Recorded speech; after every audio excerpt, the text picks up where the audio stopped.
Menteri Trenggono tinjau kesiapan operasional BINS Karawang. Melihat budidaya lobster di Jemberana, Bali. Inovasi pilot proyek kawasan pengelolaan sedimentasi laut di Demak, Jawa Tengah. KKP jalin silaturahmi melalui halal bihalal. Menyulap limbah kerang menjadi aneka ragam kerajinan tangan. Halo sahabat Bahari, apa kabar Anda hari ini? Selamat berjumpa kembali dalam program KKP News. Pada edisi bulan April ini, kami akan menyajikan informasi terkini seputar kelautan dan perikanan. Senang sekali saya Gita Bena. Dan saya Anggita Lutfi dari Media Center Kementerian Kelautan dan Perikanan. Inilah KKP News selengkapnya.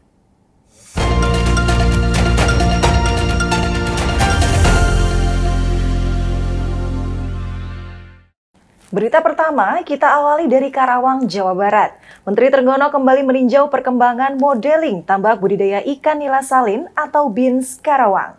Kunjungan ini dalam rangka meninjau kesiapan BINS Karawang yang selesai dibangun dan siap beroperasi. Berikut berita selengkapnya. Menteri Kelautan dan Perikanan Sakti Wahyu Trenggono mengunjungi modeling tambak budidaya ikan nila salin atau BINS di kawasan Balai Layanan Usaha Produksi Perikanan Budidaya atau BLUPPB Karawang, Jawa Barat pada akhir April lalu. Dengan menaiki sepeda motor, Menteri Trenggono berkeliling di seluruh area BLUPPB Karawang melihat kesiapan seluruh sarana dan prasarana di lokasi budidaya ikan nila salin, mulai dari unit pendederan, pemeliharaan induk, hingga tambak pembesaran. Pada kunjungan ini, Menteri Trenggono memastikan seluruh tambak tersebut telah selesai dibangun dan siap dioperasikan secara penuh. Pembangunan kawasan tambak di daerah Pantura ini berjalan sesuai target dan beberapa tambak juga telah mulai dioperasikan. Modeling kawasan tambak budidaya ikan nila salin Karawang ini dibangun sejak tahun 2023 dan telah rampung pada bulan April tahun ini. BINS dibangun di lahan seluas 80 hektar di area BLUPPB Karawang. Total produksi tambak ini diproyeksikan mencapai 7.020 ton per siklus dengan masa produksi 8 hingga 9 bulan untuk mencapai 1.000 gram. BINS Karawang memiliki berbagai fasilitas mulai dari unit pemeliharaan induk, unit pembenihan, unit pendederan ikan, hingga IPAL. Operasional modeling budidaya ikan nila salin di BINS Karawang juga dilengkapi dengan perangkat teknologi seperti e-feeder dan IoT Water Quality Smart Sensor. Revitalisasi tambak ini menjadi solusi dalam menghidupkan tambak udang yang sudah tidak produktif menjadi kembali produktif di wilayah pantai utara. Dengan revitalisasi ini, produktivitas tambak meningkat dari 0,6 ton menjadi 80 ton per hektar per tahun. Hadirnya BINS Karawang merupakan strategi untuk mendongkrak produksi ikan nila salin nasional yang merupakan salah satu komoditas perikanan unggulan ekspor. Hasil produksi ikan nila salin ini diharapkan akan memenuhi kebutuhan ikan nila nasional hingga dunia. Ini satu model yang kita berharap nanti seluruh wilayah Pantura, saya sudah minta kepada Pak Dirjen untuk kemudian bisa mengundang seluruh kepala daerah di Pantura yang memiliki tambak udang yang sudah terlantar ya, karena sudah tidak produktif, untuk kemudian kita revitalisasi satu komoditi yang punya nilai tinggi dengan tingkat demand yang tinggi, itu adalah nila. Menteri Trenggono memastikan modeling budidaya ikan nila salin ini akan segera diresmikan. Menteri Trenggono optimis, pembangunan BINS Karawang dapat berkontribusi besar dalam mencapai target produksi ikan nila nasional sebanyak 2,46 juta ton di tahun 2024. Harapannya, pembangunan modeling budidaya ikan nila salin ini dapat meningkatkan efektivitas dan efisiensi dari sisi ekonomi, sehingga dapat mendorong peningkatan produktivitas budidaya perikanan, serta berdampak pada peningkatan ekonomi masyarakat luas. Itu salah satu yang kita kembangkan, dan tentu kita berharap ini nanti akan diresmikan oleh Bapak Presiden dalam waktu yang dekat, untuk kemudian bisa dicanangkan bahwa di wilayah Pantura itu akan menjadi satu model yang kita kembangkan seperti ini. Dengan demikian angkatan kerja akan banyak di situ, kemudian pertumbuhan ekonomi juga akan meningkat. Kita beralih ke informasi lobster, sahabat Bahari. Kali ini redaksi KKP News punya liputan khusus mengenai budidaya lobster di Jemberana, Bali. Budidayanya juga bukan sembarang budidaya. Kabarnya sudah menggunakan teknologi yang modern, dan kegiatan budidaya di sana merupakan usaha bersama antara pelaku usaha Indonesia dengan Vietnam. Wah, jadi ingin tahu nih proses budidayanya. Yuk kita simak langsung liputan berikut ini. Kementerian Kelautan dan Perikanan menempatkan lobster sebagai satu dari 5 komoditas unggulan ekspor perikanan Indonesia. Berbagai upaya dilakukan KKP untuk mendorong kegiatan budidaya lobster terus berkembang. Salah satunya dengan menyepakati kerjasama perikanan bersama pemerintah Vietnam, negara yang sudah terbukti berhasil membangun ekosistem budidaya lobster yang kuat. Belum lama ini, saya bersama tim KKP News melakukan liputan khusus di lokasi budidaya lobster yang ada di Pantai Tembles, Jembrana, Bali. Ini adalah usaha budidaya lobster bersama antara pelaku usaha Indonesia dan Vietnam setelah terbitnya Peraturan Menteri Kelautan dan Perikanan Nomor 7 Tahun 2024 yang salah satunya mengatur soal tata kelola lobster. Saya bertemu langsung dengan Rizky Putra Pamungkas, Koordinator Lapangan Budidaya Lobster di Pantai Tembles. Kabarnya, kegiatan budidaya lobster di sini sudah menggunakan infrastruktur budidaya yang lebih modern. Sebenarnya apa sih yang melatar belakangi perusahaan ini untuk terjun nih ke budidaya lobster? Perusahaan ini tersebut adalah gabungan 2 perusahaan dari Indonesia dengan perusahaan di Vietnam. Adapun perusahaan ini berkecimpung di bidang budidaya lobster. Berarti fokus utamanya adalah industri budidaya lobster. Ya, industri budidaya lobster. Lalu kenapa memilih negara Vietnam untuk berkolaborasi? Karena yang kita tahu sendiri, Vietnam adalah negara yang pintar dan bagus dalam mengelola lobster itu sendiri. Dan mekanisme yang kita pakai sekarang adalah global supply chain. Untuk teknologinya sendiri, apa sih yang digunakan, Bang? Untuk teknologinya sendiri dapat kita lihat di laut dan di bibir pantai ini. Ada keramba tenggelam yang ada di laut, dan yang di sini adalah kerangkeng yang akan ditenggelamkan di laut sana nanti. Berarti yang digunakan alatnya adalah keramba jaring apung, longline tenggelam ya? Ya, benar. Kira-kira ukurannya ada yang berbeda-beda gak sih? Untuk ukurannya sendiri dapat kita lihat. Oke, kita lihat langsung ya.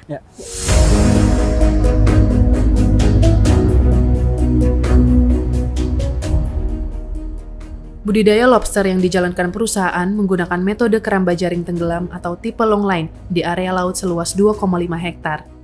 Metode ini menggunakan kerangkeng-kerangkeng budidaya berisi benih-benih lobster atau BBL dan lobster anakan yang ditenggelamkan ke laut di kedalaman tertentu. Untuk kerangkeng berisi BBL biasanya dilepaskan di kedalaman 4-5 meter, sedangkan BBL yang lebih besar dilepaskan di kedalaman 10-15 meter di bawah permukaan air laut. Budidaya lobster menggunakan keramba jaring tenggelam terbilang jarang di Indonesia. Kebanyakan, pembudidaya menggunakan keramba jaring apung atau keramba jaring tancap sebagai sarana budidaya lobster. Pihak perusahaan bahkan menyebut sebagai pelopor budidaya lobster metode jaring tenggelam skala besar di Indonesia. Budidaya lobster dengan metode keramba jaring tenggelam memiliki banyak keunggulan. Yang paling mencolok, pertumbuhan lobster lebih optimal karena hidup di air yang lebih dalam sesuai habitatnya, sehingga hasilnya menyerupai lobster yang hidup di alam. Yang tak kalah penting, kegiatan budidaya lobster modern di Pantai Tembles menyerap banyak tenaga kerja. Kalau kita menggunakan teknologi ini, kira-kira kelebihannya apa sih? Kelebihannya ada kita langsung budidaya di laut. Kemudian yang hasil yang kita dapatkan itu lebih bagus, lebih murni, dan tidak tercampur dengan limbah-limbah yang ada di daratan itu sendiri. Untuk produksinya sendiri, apakah lebih cepat berkembang apa gimana? Jelas lebih cepat karena itu habitatnya dia sendiri, langsung di laut. Oke, untuk proses budidayanya sendiri itu seperti apa sih Bang prosesnya? Untuk prosesnya sendiri, dari kerangkeng-kerangkeng yang dapat kita lihat, kita akan bawa kerangkeng-kerangkeng ini menuju ke laut tempat kita budidaya. Lalu di sana? Di sana kita buat kerangkeng-kerangkeng atau kita bisa sebut rumah-rumah lobster untuk kita budidaya di laut sana nanti. Itu kira-kira membutuhkan berapa pegawai? Untuk pegawainya, untuk tahun pertama kita dari 80 hingga 125 pegawai inti. Kemudian selebihnya untuk yang mengasih makan, untuk mengelola kerangkeng kebersihan, itu kita ambil dari tenaga lokal. Oke, Bang, tadi kan kita udah ngobrol dan lihat langsung ya kerangkengnya itu seperti apa. Terus Abang juga udah ngejelasin prosesnya. Nanti boleh gak sih saya coba langsung nih kasih makan lobsternya? Tentu boleh, Mbak. Ayo kita lihat sekarang untuk kasih makan ini. Setelah melihat langsung kegiatan di darat, Saya bersama tim budidaya menuju lokasi keramba jaring tenggelam yang berjarak sekitar 1 km dari bibir pantai. Menggunakan kapal, kami menyusuri Laut Bali yang lumayan berombak. Tujuan kami memberi makan BBL yang tengah dibesarkan di keramba. Kawasan budidaya lobster di Pantai Tembles memiliki luasan sekitar 2,5 hektar. Di dalamnya terdapat 150 keramba jaring tenggelam yang dimiliki oleh 5 perusahaan. Hasil budidaya di keramba ini nantinya akan dijual untuk pasar ekspor. Sembari menyaksikan pemberian makan dari atas kapal, saya menanyakan harapan Rizky mengenai masa depan budidaya lobster di Indonesia. Dia berharap Indonesia mampu menjadi bagian dari rantai pasok lobster dunia di masa depan. Tujuan itu jugalah yang menjadi tujuan Kementerian Kelautan dan Perikanan melakukan transformasi tata kelola lobster di Indonesia. Ya, sahabat Bahari, saat ini kita sudah sampai di lokasi keramba lobster. Nah, di sini totalnya ada berapa keramba, Mas? Untuk total keramba di sini ada 150 keramba tenggelam. Nah, untuk industri pelaku budidaya lobster sendiri harapannya apa nih, Bang? Untuk harapannya semoga Indonesia bisa memiliki tempat budidaya yang mandiri, bisa menyaingi Vietnam atau negara-negara lain. Sebagai kita Indonesia adalah negara kelautan yang memiliki beragam kekayaan laut, semoga kita dengan budidaya ini bisa menjadi tempat budidaya nomor 1 di dunia. Ya, semoga harapan yang disampaikan oleh Bang Rizky tadi bisa segera kita wujudkan ya. Dari Jembrana, saya Novita Dewi dan tim KKP News melaporkan. Beralih ke berita selanjutnya. Sahabat Bahari, tahun ini Kementerian Kelautan dan Perikanan akan mengembangkan pilot project kawasan berbasis pengelolaan hasil sedimentasi laut secara berkelanjutan yang berlokasi di Morodemak, Kabupaten Demak. Kegiatan ini bermaksud sebagai salah satu upaya KKP dalam menjaga ekosistem pesisir, memperbaiki kawasan yang mengalami penurunan daya dukung dan daya tampungnya. Berikut informasi selengkapnya.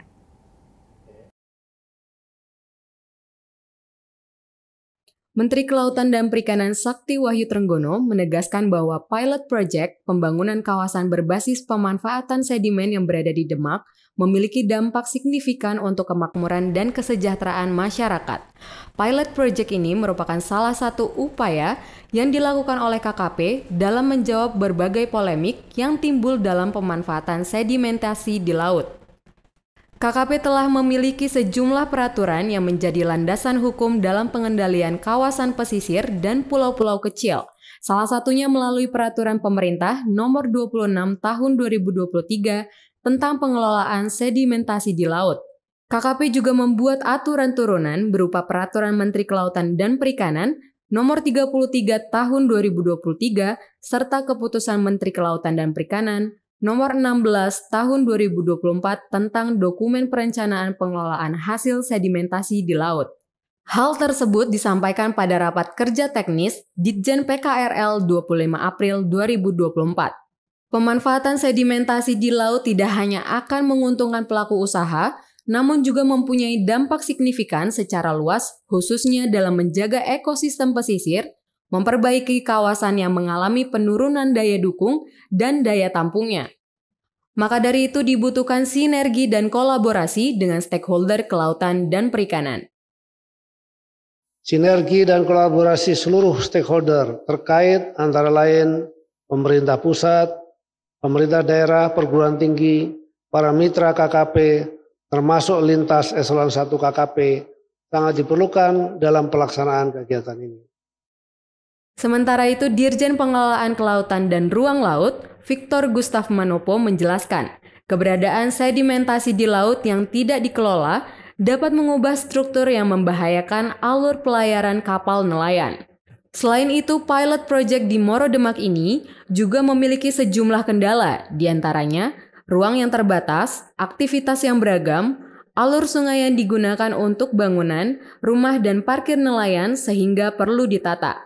Sebagai informasi, lokasi pilot project kawasan pemanfaatan sedimentasi laut yang berada di sekitar PPP Morodemak ini melingkupi 3 desa, yakni Desa Morodemak, Desa Purworejo, dan Desa Margolinduk, Kabupaten Demak, Jawa Tengah. Informasi selanjutnya, sahabat Bahari.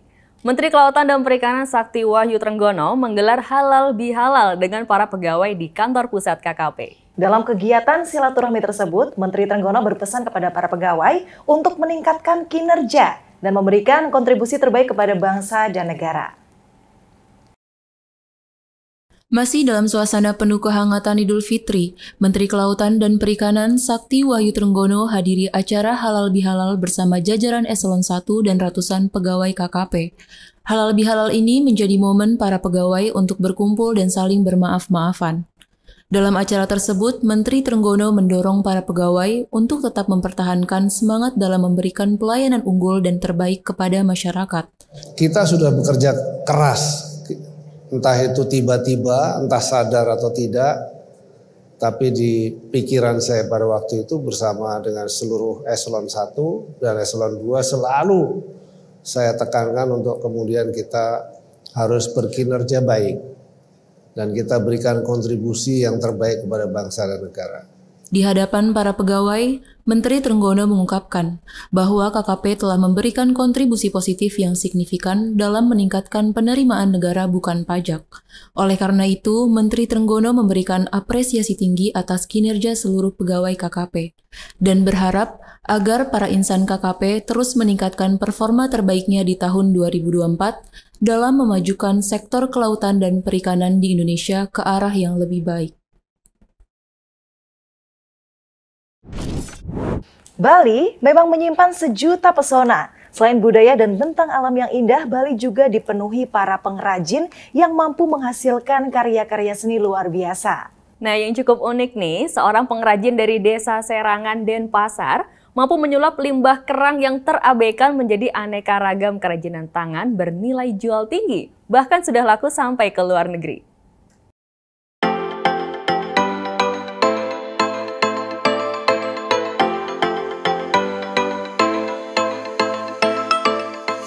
Dari ruangan sederhana inilah, Imade Kananjaya menghasilkan berbagai macam kerajinan tangan bernilai jual tinggi, mulai dari lampu hias, wadah sabun, tempat tisu, hingga beragam aksesoris seperti kalung dan gelang.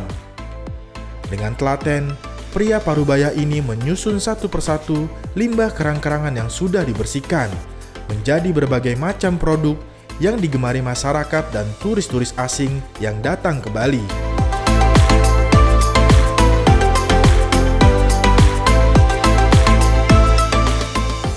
Dibantu oleh dua kerabatnya, usaha rumahan Made Kananjaya yang berlokasi di Desa Serangan, Kota Denpasar, mampu memproduksi 200-an buah kerajinan tangan setiap bulan. Jumlah tersebut hanya untuk produk berukuran besar seperti lampu hias, tempat tisu, dan sabun. Sedangkan untuk gelang dan kalung, Kananjaya mampu menghasilkan ribuan buah setiap bulannya. Limbah kerang ia beli dari para nelayan dan restoran-restoran seafood yang ada di sekitaran Denpasar.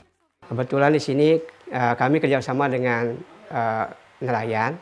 Kebetulan nelayan banyak mencari kerang. Nah, kami itu kerang isinya yang telah diambil, kami mohon kerangnya jangan dibuang. Nah, kita akan beli. Itu. Selama ini kita beli sama nelayan supaya jangan mengotori lingkungan kita. Kita memanfaatkan agar menjadi ekonomi, menjadi uang. Harga kerajinan tergantung ukuran dan tingkat kerumitannya. Untuk lampu hias misalnya, dibanderol sekitar Rp500.000, sedangkan kalung dan gelang di kisaran Rp30.000–Rp50.000. Dalam satu bulan, Kananjaya mampu meraup untung bersih sekitar Rp15 juta. Hebatnya lagi, karya-karya Kananjaya sudah sampai ke sejumlah negara seperti Australia, Jepang, bahkan Eropa, setelah dibeli oleh turis-turis asing yang tengah berlibur di Pulau Dewata, Bali. Kerajinan itu, nah yang dicari tamu adalah ciri khas. Nah, begitu kami di Bali itu, kami mempertahankan ciri khas kami, yaitu ada ukiran, ada bentuk-bentuk macam, supaya nanti ada identitas sendiri. Dalam hal ini ada kebudayaan di dalamnya. Dan kami akan selalu membuat berinovatif untuk yang terbaru, supaya memuaskan untuk wisatawan yang suka berbelanja di tempat kami. Wah, keren ya. Kerajinan dari kerang-kerangan ini bisa mengurangi sampah cangkang kerang yang banyak di pinggir pantai. Ya, selain itu juga bisa meningkatkan ekonomi warga sekitar. Berita kerajinan kerang tadi sekaligus mengakhiri KKP News edisi April kali ini. Update terus informasi seputar sektor kelautan dan perikanan dengan menyaksikan KKP News melalui channel YouTube kami. Saksikan pula tayangan edukasi seputar kelautan dan perikanan Neptune TV yang dapat diakses melalui aplikasi Maxstream, Bisnet IPTV, dan layanan YouTube channel kami. Saya Gita Bena. Dan saya Anggita Lutfi beserta kru yang bertugas pamit undur diri. Salam bahari dan sampai jumpa.